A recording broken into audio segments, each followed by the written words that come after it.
Welcome to the Nerd Party. Hello, I'm Charlene Schmidt. I'm Patrick Schmidt.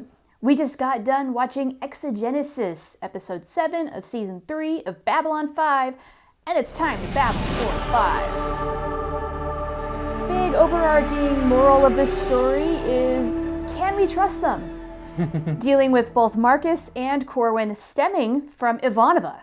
Look at you making parallels I didn't even see in the very first sentence. Ta-da! I understood can we trust them about the aliens, but I wasn't so sure about the can we trust them with Marcus. I figured Marcus was already in the circle. Well, I think he is, but in terms of Ivanova, we know that Ivanova's slow to trust. He is not yet in her inner circle, and boy does he desperately want to be, apparently. Now, do you think Franklin was right when he said to Marcus, you are so not her type that you're practically in different galaxies? Romantically, I don't even know who she'd be interested in. If not Talia, we shipped them a little bit. Yeah. I don't know who she'd be interested in because she's interested in no one. I think especially after what happened with Talia. If Marcus pursues this, he's got his work cut out for him, and I think Franklin's statement was that warning. It would be really weird at this point for me to see Ivanova involved romantically with anyone. I think she's designed herself to not fall in love, to not give her heart up, to protect herself from herself. Yeah, that's just it. She's protecting her heart. She's lost both of her parents. There's a lot of heartache there. She's lost Talia now.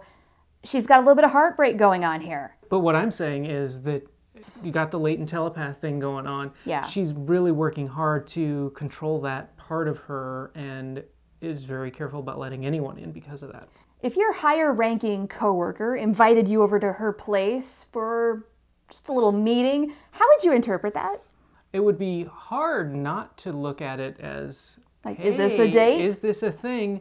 And I don't blame Lieutenant what's-his-name? Corwin. Corwin, okay. He's an awkward dude. It was an awkward thing.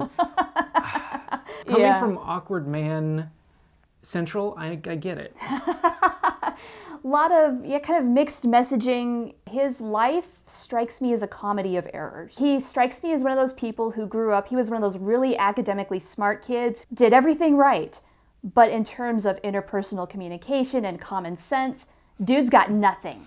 Nothing! He has no skills.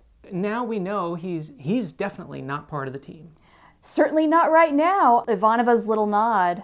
Yeah. And Sheridan's frustration at that. This could create an interesting wrench.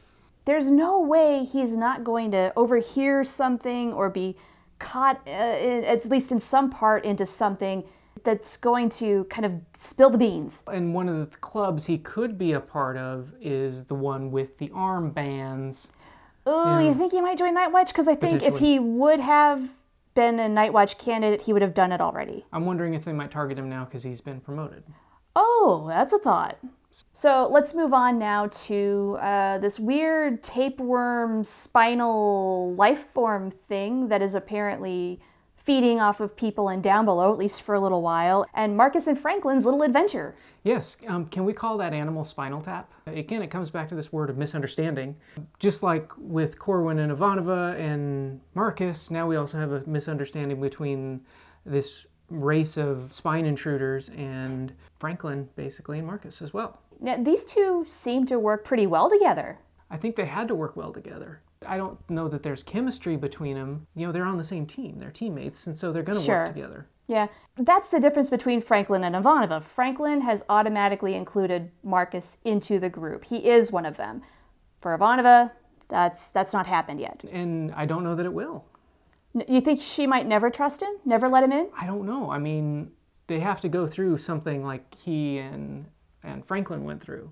Ah. They got to have an adventure of the week. Maybe that would be the bonding experience that would let them get to know each other a little bit. I'd love to actually see those two working together. So I do have one more thought. I was taken out of the episode almost immediately. Oh no, was it the CGI? It was the CGI. Okay. The CGI of Spinal Tap entering the spine right at the beginning of the episode was so bad.